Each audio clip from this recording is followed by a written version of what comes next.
Once upon a time, in a big and magical forest in Brazil, there lived a mischievous little creature named Sassy. Sassy was not like any other creature in the forest. He had only one leg, but he was very fast and loved to jump and run all around. He always wore a red cap that gave him special powers. Sassy could disappear and reappear anywhere he wanted, just like magic.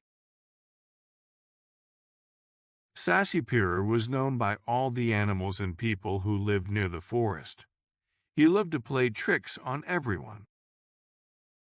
Sometimes he would make the cows get lost, or he would hide the farmer's tools.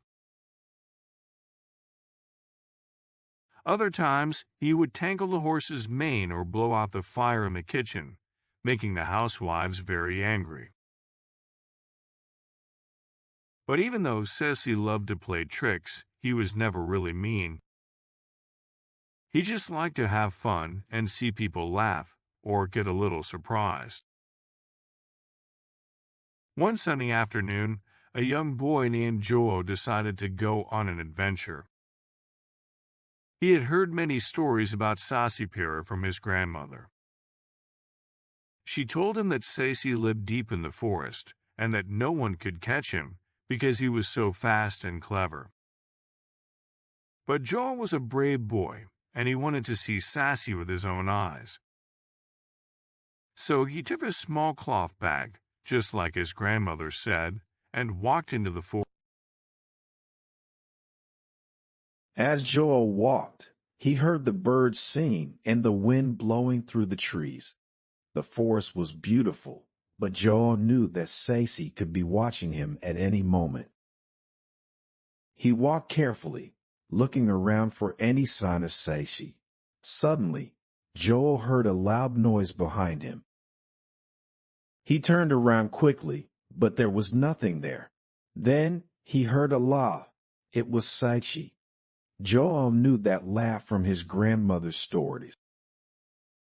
"Hello, Joel," said Sassy, appearing right in front of him. "What are you doing in my forest?" Joel was a little scared, but he remembered what his grandmother said. He must be polite and not show fear.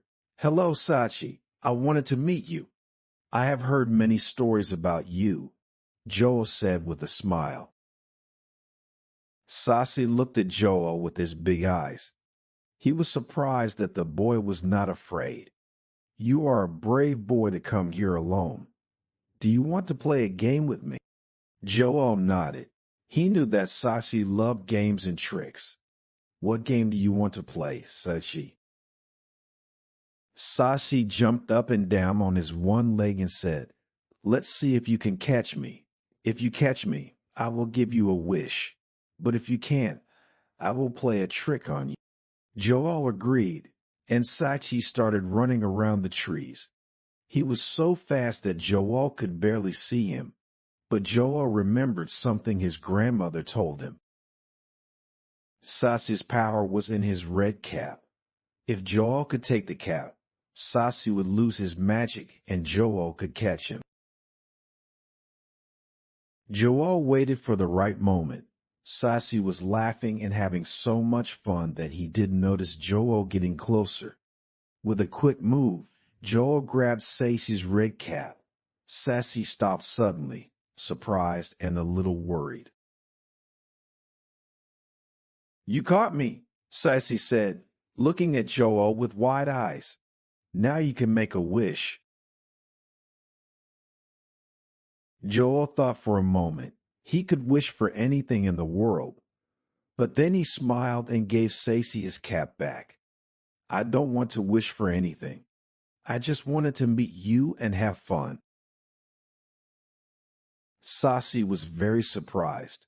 No one had ever been so kind to him before. "Thank you, Joel," Sassy said, putting his cap back on. "You are a good boy. I will not play any tricks on you or your family. And if you ever need help, just call my name, and I will come." Joel and Sassy became friends after that day. Joel would visit the forest often, and Sachi would show him many secrets of the forest. They laughed and played, and Sachi never played tricks on Joel again. And so Joel and Sachi Perur shared many adventures together, becoming the best of friends in the magical forest of Brazil. As Joel walked, he heard the birds sing and the wind blowing through the trees. The forest was beautiful, but Joel knew that Saci could be watching him at any moment.